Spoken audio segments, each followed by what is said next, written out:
여러분 안녕하십니까. 5월 9일 수요일에 MBN 뉴스와이드입니다. 트럼프 대통령에 의해서 시진핑 주석도 판문점 스타일, 이른바 판문점 스타일에 마음이 꽂힌 걸까요? 시 주석이 7일과 8일 중국을 찾은 북한 김정은 국무위원장과 해변 산책을 하고요. 그리고 또 테이블에 앉아서 도란도란 얘기도 합니다. 판문점 도보다리 회담과 거의 똑같은 모양새인데 지금부터 김정은과 시진핑의 속내, 전문가 두 분을 모시고 짚어봐야겠습니다.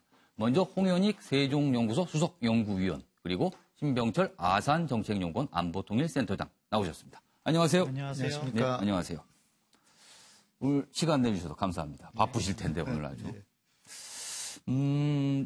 여기서 바로 주제 들어가겠습니다. 비행기로 방중, 김정은, 시진핑 만났습니다. 그리고 오늘입니다. 폼페이오 미국 국무장관. 40일 만에 또 북한에 갔네요. 자, 김정은, 시진핑 서로 만나고 폼페이오는 북한을 가고 미국 뭔가 서로 기싸움을 하는 건가요? 아니면 뭐가 일이 잘 되려고 그러는 건가요? 이거는 이 사진을 보면요. 어제 상황입니다. 43일 만에 북중 정상 또 만났죠? 도보다리 대담을 마치 따라한 듯 해변 산책까지 했고요. 다롄 회동 전 중국 정부 청와대에 미리 알려왔다고 또 청와대가 밝혀주네요. 뭔가 우리하고도 잘 되는 듯한데 두 사람 만나서 아마 이런 속내가 있지 않았나 저희가 한번 추정을 해봤는데 미국을 겨냥해서 내 뒤에 든든한 우군이 있습니다. 김정은 위원장이 방중을 하면서 미국통을 데리고 갔거든요. 그리고 시진핑 주석은 차이나 패싱이라고 완전 불식된 거 봤지. 한반도 역할 우리 확보했어. 이렇게 과시하는 듯한 마음을 가진 걸까요? 그리고 지금 이 사진은요. 사실 3월 말에 폼페이오 국무장관이 북한을 방북할 사진입니다. 오늘 방북 사진은 아직 안 나왔기 때문에 과거 사진을 저희가 준비했는데 오늘 아마 이렇게 만났을 텐데 잘게 쪼개지 말라. 아마 이런 얘기를 했을까요? 비핵화에 관한 겁니다. 그리고 김정은 위원장은 미국의 어떤 공개 선물 과연 줄까요? 뭐 엉주자 3명에 대한 얘기가 계속 나오고 있는데 말입니다. 영상 보겠습니다. 현지 시간으로 낮 12시 경야는 최고령도 자동직에서 타신 전용기가 대련 국제 비행장에 착륙했습니다.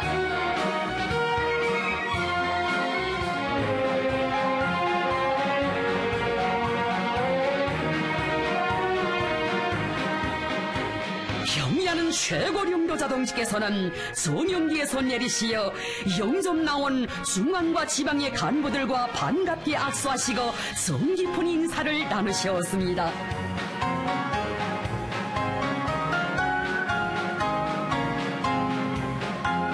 경야는 최고령도 자동직에 여성이 향기 그윽한 꽃다발을 삼가드리면서 환영의 인사를 올렸습니다. 석군평 동지가 대련에 와서 김정은 동지를 친절하게 맞이했습니다. 두 나라 최고領導자들께서는 한 달여 만에 또다시 만난 기쁨과 반가움을 금치 못하시며 뜨거운 인사를 나누시고 뜻깊은 기념사진을 찍으셨습니다. 심각한 변화가 일어나고 있는 조선반도 주변 정세 추이에 대하여 분석평가하시고 전략적 기회를 들어쥐고 조중 사이의 전술적 협동을 보다 적극적으로 치밀하게 강화해 나가기 위한 방도적인 문제들에 대하여 말씀하시면서 중조 두 나라는 운명 공동체, 변함없는 순시의 관계라고 하면서 석군평 동지는 정세가 어떻게 흐르든 중조 관계를 공고 발전시키려는 것은 두 나라 당과 정부의 확고부동한 입장이며 유일하게 정확한 선택이라고 강조했습니다. 자, 지금 사진, 영상을 통해 봤는데 시진핑 주석이 보면 굉장히 반가워하는 모습입니다. 원래 시진핑 주석이 좀 무표정한 지도자로도 알려져 있는데 저기서 뭐 활짝 웃는 모습도 나타나네요. 영상에 나가는 건 두 분 전문가께 제가 미리 좀 질문을 드렸습니다. 김정은 위원장의 방중 의도 참 궁금한데, 김정은 위원장은 시진핑 주석에 무엇을 혹시 물었을까? 그리고 시진핑 주석은 반대로 김정은 위원장에 무엇을 조언했을까? 아무래도 이제 미북 정상회담을 앞두기 때문에 그런데 그런 내용을 써주셔도 되고요. 아니면 서로에 대해서 무슨 생각을 하고 있을까라고 질문을 드렸습니다. 먼저 홍현익 위원부터 보겠습니다. 네. 김정은 위원장이 비행기 타고 네. 뭐 한 시간이면 가죠. 한 시간 내에 갈 수 있으니까. 뭐 지금 부산보다 짧다고 그러나요? 지금 굉장히 나옵니다. 바쁘거든요. 예. 기차 타고 가면은 빙 돌아가야 되니까 그렇죠. 한 7시간, 8시간 걸리는데 비행기 타고 1시간 만에 간 게 뭐 트럼프 원한다면 싱가포르까지도 날아갈 수 있다. 이거 보여주는 것 같고. 예. 기차 타고 가면 민폐가 많습니다. 예. 한 몇 시간 동안 기차를 다 좀 중단시켜야 되니까. 예. 그래서 김정은은 우리는 하나 맞죠? 이렇게 물어봤을 것 같습니다. 트럼프하고 지금 빅딜을 하려고 그러는데 네. 제가 실패하든 성공하든 내 편이죠. 이거 확실히 맞죠? 이게 물어봤을 것 같고요. 시진핑 주석은 그러면서 3자 또는 4자라고 이렇게 웃기는 얘기를 했어. 그러니까 아니 너는 내가 형님인데 그냥 4자면 4자지 어떻게 나를 빼려고 생각했어? 3자는 거기다 왜 집어넣니? 뭐 이런 건가요? 그래서 오늘 우리 문재인 대통령께서 리커창 총리를 만나서 오늘 일본에서 만났습니다. 종전선언부터 우리 협력하겠다 이렇게 오늘 아주 정말 잘하신 것 같아요. 사실상 4자로 가는 건가요, 그러면? 그 4자로 갈 수밖에 없죠. 왜냐하면 이게 3자냐 4자냐는 이 김정은이 3자 또는 4자라고 넣은 거거든요. 우리는 처음부터 4자 하자 그랬는데 그래서 3자 또는 4자였는데 김정은이 먼저 가가지고 형님 4자로 해야죠. 이렇게 한 거죠. 근데 이제 시진핑이 근데 왜 3자가 왜 나왔지? 이렇게 물어봤을 것 같고요. 그걸 오늘 아마 좀 확인을 해봤을 것 같다. 네. 그 다음에 이제 지금 그 주한미군이나 한미동맹 가지고 김정은의 생각이 조금 시진핑하고 똑같지 않은 것 같아요. 아니 지금 뭐 미국하고 사이좋게 지내는 것까지는 좋은데 어쨌든 간에 주한미군 철수시켜야지 왜 그 요구 안 하는 거야? 이렇게 물어봤을 것 같습니다. 그런데 이제 김정은의 답변은 아마도 뭐 평화조약 체결하고 하면 뭐 중단기적으로 나가겠죠. 좀 기다려보시죠.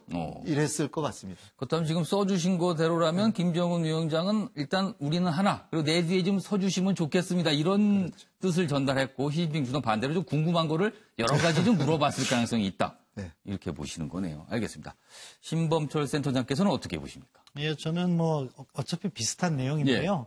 속셈을 이야기한다고 생각하면은 먼저 김정은 위원장은 재보험 가입했다. 저는 그렇게 생각합니다. 재보험. 두 번째 만남이잖아요. 3월 말에 들어간 것이 처음 보험 들어간 첫 번째 것이고 보험. 지금 이제 미국 정상회담을 앞두고서는 한 번 더 보험을 들은 거죠. 보험 2개 들으면 다 나오나요, 나중에? 아무튼 미국이 지금 뭐 CVID를 PVID로 높인다. 뭐 핵 문제 말고도 다른 대량 살상무기, 생화학 무기에 뭐 미사일까지 다 내놓아라 이런 식으로 하니까 그 협상이 잘 진행되지 않을 경우에는 중국이 우리의 뒤를 좀 봐달라 그런 의미의 재보험인 거죠. 반면에 중국 입장에서는 방금 전에 홍현익 박사님 말씀하신 것처럼 뭐 종전선언이나 평화협정에 우리를 빼? 그러면 안 되지. 그리고 또 시진핑 주석이 한 말 중에 아주 의미 있는 게 있습니다. 북한의 합당한 안보 우려를 해소해야 된다. 그것이 과거에 이야기하는 것은 주한미군 문제였는데 사실은 북한의 안보 우려는 북한이 해소해야 되는데 중국이 왜 그 이야기를 지적하겠습니다. 사실은 중국의 안보 우려인 것이고 중국의 한반도 영향력의 문제라고 생각하는데 그러한 부분에서 어떻게 보면 이해의 공감대가 형성됐다. 그렇게 생각합니다. 사실 지금 말씀하신 것과 관련된 게 사실 어제 북한과 중국의 정상이 만난 그 달엔에서 중국의 첫 항공모함의 시험 운항이 있었거든요. 이것도 보니까 여러 가지 중국 입장에서는 좀 깔아두고 뭔가 이 일부러 장소를 선택한 게 아닌가라는 생각을 안 할 수가 없어요. 예, 맞습니다. 항공모함이라는 것은 그냥 재래식 전력과 다릅니다. 특히 어디에서 원해에서 대양 해군이거든요. 그럼 원해에서 중국이 경쟁할 수 있는 나라는 미국인 거죠. 남중국해, 인도양 아니면 서태평양 이런 쪽에서 미국과 경쟁할 수 있는 그러한 전력을 갖다가 강화하는데 그 핵심이라고 할 수 있는 항공모함 진수식을 계기로 해서 시진핑 주석이 달엔에 갔는데 김정은을 불렀다. 이거는 중국은 생각은 북한은 내 편이다. 미국 너희들 함부로 놀지 마라. 그런 경고장을 날린 거라고도 볼 수 있습니다. 전략사선인데 그 전략사선 앞에 딱 놓고 회담을 한 거예요. 사실상 분위기는. 이번에 김정은 위원장이 이제 다롄을 가면서 또 주목받는 게 이제 비행기를 타고 갔다는 거거든요. 통상 북한 지도자들은 비행기 잘 이용 안 하고 기차를 돌아 갑니다. 그런데 이번에는 단숨에 비행기를 타고 다롄에 갔거든요. 홍 의원님, 네. 이거는 글쎄요, 어떤 의도가 있을까요? 이제 비정상 국가가 아니라 비행기도 잘 타는 정상 국가 지도자다, 이런 걸 좀 과시하려는 보석인가요? 그렇죠. 나는 뭐 고소공포증 아버지처럼 고소공포증 아버지는 있었는데 나는 없다. 나는 용맹하다. 그리고 나는 바쁜 사람이다. 기차 타고 한가하게 다닐 여유가 없다. 거의 기차 타고 반날 이상 이렇게 돌아다니는 사람이 아니다. 폼페이오도 초청해놨다. pompeo를 만나려고 또 돌아와야 된다. 그러니까 동선을 짧게 해서 지금 G2를 한 번에 다 상대한다. 이런 걸 보여줄 수 있고요. 그다음에 아까 말씀드렸지만 기차 타고 가면은 4시간, 5시간씩 철도를 막아서 중국 인민들 원성이 자자합니다. 그렇기 때문에 그렇고 갈 때마다 아주 시끄럽습니다. 기차 타면은 동선을 숨길 수가 없어요.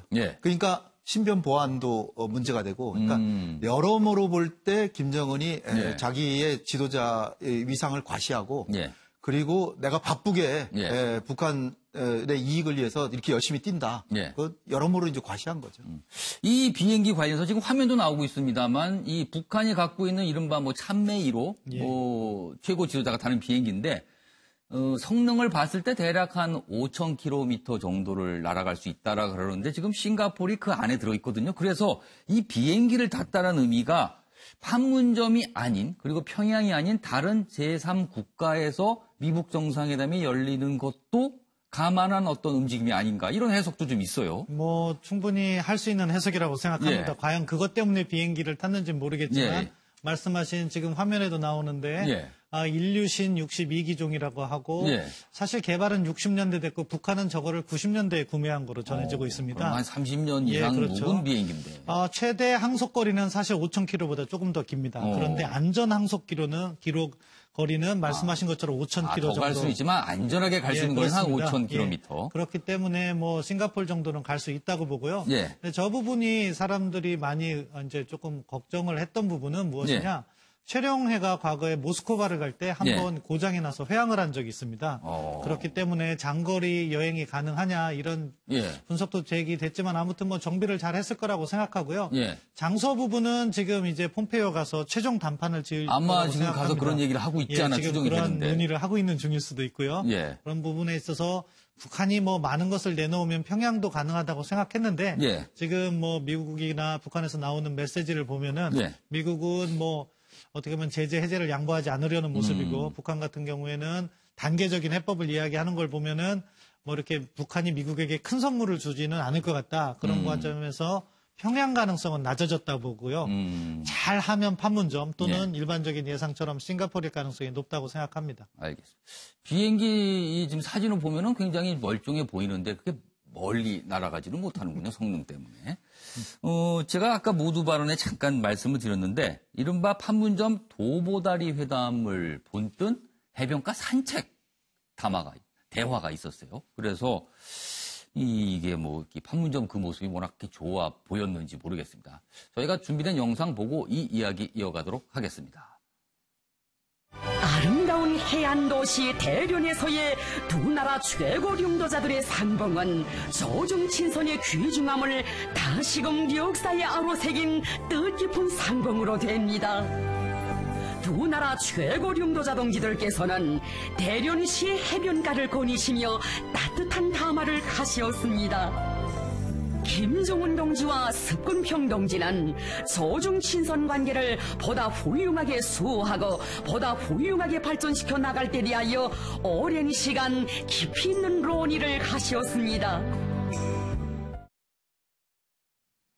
자, 다롄 해변에서 재현된 도보다리 산책인가요? 지난달 27일 문재인 대통령과 김정은 위원장의 모습입니다. 저렇게 나란히 산책하는 모습. 그리고 어제 8일입니다. 김정은, 시진핑 다롄 해변가 산책 모습인데 글쎄요.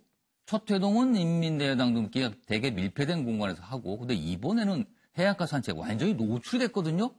이게 좋아 보였네요. 그리고 사진으로 보니까 더욱더 비슷합니다. 사실은 배석자, 통역자 없이 갔다는 측면만 다르지 사실은 저렇게 정상들이 대화를 하는 모습은 쉽게 보기 어려운 것 같은데, 자, 홍윤익 위원. 네. 글쎄요. 시진핑 주석이 다른 정상을 만났을 때 저렇게 외부에서 산책하면서 저렇게 편안하게 대화하는 모습이 좀 흔한 건가요? 지금 뭐 베이징이 바닷가가 예. 아니기 때문에 예. 여관에서 그런 모습 별로 없고 예. 처남은 예. 뭐죠? 그 자금성 내에서 산보하고 뜰을 거니고 예. 차를 같이 마시고 주로 뭐 그런 거 하지 저렇게 바닷가에서 예. 우리 저 판문점 회담의 도보다리 회동을 아마 좀 본뜬 것 같은 짝퉁이라기보다 뭐 바닥이나 해서는 좀 차이점은 있지만 짝퉁 도보다리 저 좀 대화인가요? 가다 보면 이제 벤치가 또 나오거든요. 저기서 그렇죠. 또 앉아서 차를 마시면 또 앉아 있어요. 그래서 유사한 모습을 연출했는데 예. 어쨌든 뭐 그거 가지고 뭐 우리가 뭐라 할 수는 없고 뭐라기보다는 따라하는구나 저런 것도. 판권을 뭐 중국이 워낙 뭐 짝퉁 잘 만드니까. 아 이런 것도 좀 그런가요? 근데 어쨌든 김정은은 형님 요번에 진짜 포기하려고 그러니까 좀 도와주십시오. 지금 사실 좀 어렵습니다. 지금 미국이 자꾸 그러지만 모른 척하면서 좀 제재를 사실상 좀 풀어주시죠. 그리고 요번에 트럼프 만나서 한판 정말 대담하게 한번 회담하려고 그러는데 성공하든 실패하든 제 뒤에서 든든하게 지켜주시죠. 뭐 이렇게 얘기하지 않았을까. 알겠습니다. 자, 신범철 센터장님. 시 주석이 일부러 저런 모습을 만드는 거겠죠? 어떤 의도한 바가 있어서? 예, 그렇죠. 그만큼 북한 김정은 위원장과 시진핑 주석의 친밀한 관계다. 그것을 과시하기 위함이라고 생각하고. 사실 남과 북이야 이제 말이 통하니까 통역자가 없어도 되지만 전 중국과 북한은 말이 안 통하니까 통역자 꼭 필요한 사항만 뺀다면 거의 흡사해요, 사실은. 예, 그리고 또 아마 남북 정상회담을 보면서 그 장면이 우리 도보다리가 정말 인상 깊었던 것 같습니다. 그렇기 때문에 유사한 어떻게 보면은 이벤트를 기획한 거라고 생각하고요. 반면에 북한의 입장에서는 사실 시진핑 주석이 아까 홍현익 박사님께서도 말씀하셨지만 작년 11월에 트럼프 대통령이 왔을 때 자금성을 저렇게 거닐면서 저런 모습을 연출했습니다. 거의 트럼프급의 예우를 받고 있는 거죠. 그러니까 김정은 위원장 입장에서도 뭔가 대접받는 듯한. 그렇죠. 확실한 예우를 받고 있다. 저런 모습을 또 지금 조선중앙TV를 통해서 북한에도 알리고 있다고 이렇게. 그러니까 아까도 보니까 해변 산책했다는 걸 아주 강조하고 있어요. 그렇습니다. 그런 부분에 있어서 북중 간의 밀월 이런 것이 조금 더 이렇게 가시적으로 보여주고 있습니다. 지금 어제 이제 방중 모습에 저희가 소개해드렸는데 오늘은 사실 미국 폼페이오 국무장관이 깜짝 방북을 했습니다. 그리고 뭐 북한에 갔다고 트럼프 대통령이 스스로 얘기까지 하거든요. 그래서 이 이야기 지금부터 해볼 텐데 먼저 준비된 영상 보고 돌아오도록 하겠습니다. Secretary Pompeo is right now going to North Korea. He will be there very shortly in a matter of virtual, probably an hour. The location is picked, the time and date, everything is picked, and we look forward to have a very great success. We think. 지금은 서로가 미국과 북한 서로가 어떻게 해서라도 이거를 좀 성공을 시키려는 그런 의욕이 좀 강하다고 보거든요. 실질적인 실체에 있어서 성공이 안 되더라도 정 안 되면은 최소한 성공으로 포장이라도 할 겁니다. 미국은 미국대로 트럼프 대통령은 이런 문제는 기본적으로 국내 정치적 환경에 바로 바탕을 두는 거니까 내가 전에 하던 대통령하고 달리 나는 이렇게 하면 이렇게 성공한다는 걸 난 성공하는 대통령이다. 그렇고 북한에도 이제 북한 위원장도 작년 연말에 핵무기를 가졌으니까 핵무기는 됐고 이제 미국하고 잘해서 경제를 발전시켜야 된다 하는 이런 걸 또 만들어야 되니까. 폼페이오 미국 국무장관 아마도 지금 북한에 있지 않을까 싶습니다. 아직은 소식이 구체적으로 들어오지 않아서는 모르겠지만 그렇다면 과연 북한과 어떤 의제를 놓고 협상을 벌이고 있는지 아니면 벌였는지. 그리고 오늘 폼페이오 국무장관이 북한 김영철 통전부장을 만났다 그러는데 이런 얘기가 전해졌어요. 적국이었지만 이제는 평화를 위해 협력을 하자. 굉장히 의미심장합니다. 이렇게까지 얘기했는데 과연 이번 방북에서 어떤 성과를 폼페이오 장관이 가져올 수 있을까요? 그 질문을 제가 드려서 좀 써달라고 부탁을 드렸는데 홍현익 위원님. 네, 저는 그 폼페이오가 얘기할 사항은 뭐 망설이지 말고 그냥 한 방에 포기하지. 나누거나 뭐 그러지 말고 예. 화끈하게 한 번에 그냥 다 포기하지. 이렇게. 한 방. 예. 이른바 일괄. 네. 예. 일괄 타결 빅뱅 접근이라고 그러죠. 앞에다 그냥 다 몰아가지고 그냥 예, 완전히 예. 핵과 미사일, 핵물질 뭐 다 섞어가지고 화학무기까지 싹 포기하지. 김정은은 맨입으로 체제 보장을 해준다면 한번 생각해보지. 예. 체제 보장 얘기가 없잖아. 확실한 체제 보장이 있어야 될 거 아니야. 그 얘기를 했을 것 같고요. 체제 보장이라고 그러면 구체적으로 어떻게 해야 체제 보장이 되는 오늘 건가요? 문재인 대통령께서 리커창 총리를 만났는데 예. 회담 내용 나온 거 보니까 예. 북한에게만 포기하라 그러지 말고 북한이 포기하면 체제 보장해주고 경제 지원해줄 걸 생각하자. 그러면서 구체적으로 서울에서 신의주에서 베이징까지 철도를 연결하자. 이거를 포기하면 인센티브가 있다는 걸 확실히 보여주고 일단 미국에게는 뭐 대사관 서로 개설하고 그다음에 제재 상당 부분 해제해주고 이런 게 있어야 해주지. 김정은이 포기하지. 그렇지 않고 포기한다는 건 엿먹 구워 나무 밑에 가서 고기를 기다리는 거라고. 그러면 폼페이오 국무장관이 그런 얘기를 지금 북한에서 하고 있을 것이다. 제가 볼 때는 할 것 같습니다. 한 방에 포기하면 우리 트럼프 대통령 화끈한 사람이니까 상당히 줄 수 있어. 지금 당장은 제재 해제 안 해주지만 한 달만 기다리면 싹 해줄 수도 있어. 당신이 하기에 달렸어. 그렇게 얘기하지 않을까. 그럼 오늘 사실은 이 3명의 억류자, 한국계 미국인 3명 억류자가 폼페이오 국무장관하고 같이 미국으로 돌아올 가능성은 오늘 있다고 보시나요? 저는 꽤 커 보이는 게요. 백악관 풀 기자단 같이 갔고요. 그렇죠. 기자들 같이 갔어요. 그다음에 국무부의 차관급 대변인도 갔고. 그 얘기는 뭔가 기사거리가 꽤 있다는 얘기 아닐까요? 꽤 있다. 그리고 또 하나 중요한 건 폼페이오가 그냥 내가 갈게요 해서 간 게 아니라 김정은이 초청해서 가는 겁니다. 초청을 받았다는 얘기는 김정은이 선물 없이 초청했을까? 선물이 있다는 그런. 오라고 해놓고 아무 대접도 안 하기는 그런 거다. 알겠습니다. 자, 신범철 센터장님. 예, 뭐 같은 맥락입니다. 그러니까 뭐 그렇게 구체적으로 한 방에 해결하라, 나눠서 해결하겠다 이 정도 논의가 있을지는 모르겠지만 아무튼 지금까지 논의됐던 것 속에 핵심 내용은 정상회담 일시 장소를 발표를 빨리 해야 되는 거죠. 트럼프 대통령이 벌써 트위터만 서너 번 날렸고 몇 번이나 이야기했는데 갑자기 김정은 위원장이 중국을 가니까 미국으로서는 그 부분이 혹시라도 지연되거나 무산될까 조금 두려운 마음이 있을 겁니다. 따라서 이번 기회에 확실히 날짜하고 장소를 못 박자. 그 내용은 사실 큰 틀에서 뭐 이렇게 의제라든가 이런 부분이 협력이 폼페이오 장관이 방북한 이후에 미국을 가면은 그 날짜와 장소가 이제 확정이 된다. 그렇죠. 발표될 거라고 생각하고요. 그리고 미국이 중요하게 생각하는 시민권자의 보호. 그래서 인질 3명을 저도 폼페이오 장관의 비행기에 태워서 같이 나갈 거라고 생각합니다. 그렇다면은 북한이 일단 미국에 이제 선물을 주고 그리고 나서 의제 부분도 조금 논의를 했을 가능성이 있는데 이 마지막 질문으로 이 의제 얘기입니다. 사실 비핵화가 이번에 미국 정상회담의 가장 큰 의제인데 북한은 사실 단계적, 동시적. 그러니까 하나 주면 하나 받고 이걸 단체적으로 하자라고 주장하고 있고요. 반면에 미국은 아까 말씀하셨지만 일괄적으로 해라. 비핵화를 주장합니다. 타협이 될 수 있을까요? 그러니까 타결은 일괄 타결하고 실행은 단계적으로 하는데. 그럼 뭡니까? 그건 어떻게 되는 겁니까? 그러면은? 아니 그러니까 마침표를 언제 찍겠다. 2020년 여름까지는 끝내겠다 시점을 정해놓고. 시한을 정해놓고. 끝나는 시점을 정해놓고 이다음에 전반적으로 과거의 견제액 미래액 다 포기한다. 그리고 이 체제 안전 보장도 미국이 해준다. 그래가지고 그걸 맞추는 그 조합만 하면 되는데 소위 시퀀싱이라고 하는 건데 이게 뭐부터 먼저 하느냐. 결국은 동시 행동이 돼야 되기 때문에 그건 결국 단계적이다. 단계적일 수밖에 없다. 알겠습니다. 자, 신범철 센터장께서 어떻게 보세요? 뭐 단계적이라는 것은 결국에 비핵화 과정에서 동결, 신고, 검증, 폐기라는 4단계를 구분할 수 있습니다.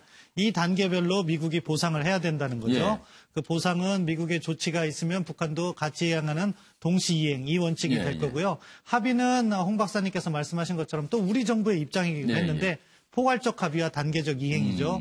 이번에 합의 자체는 전반적인 것을 다 합의하되 이행 자체는 뭐 이렇게 4단계로 제가 방금 전에 말씀드린 것처럼 나누는데 그 최종 시한은 2년으로 해서 트럼프 행정부 1기에 맞춰주겠다. 이 정도 제안을 북한이 한다면 트럼프 행정부가 받을 거라고 생각합니다. 그렇군요. 알겠습니다. 지금 뭐 한반도 주변 상황 그리고 한반도 내부 상황 굉장히 급박하게 돌아가고 있습니다. 저희가 소식이 들어온 대로 바로바로 알려드리도록 하고요. 오늘 두 분 말씀 감사합니다. 감사합니다.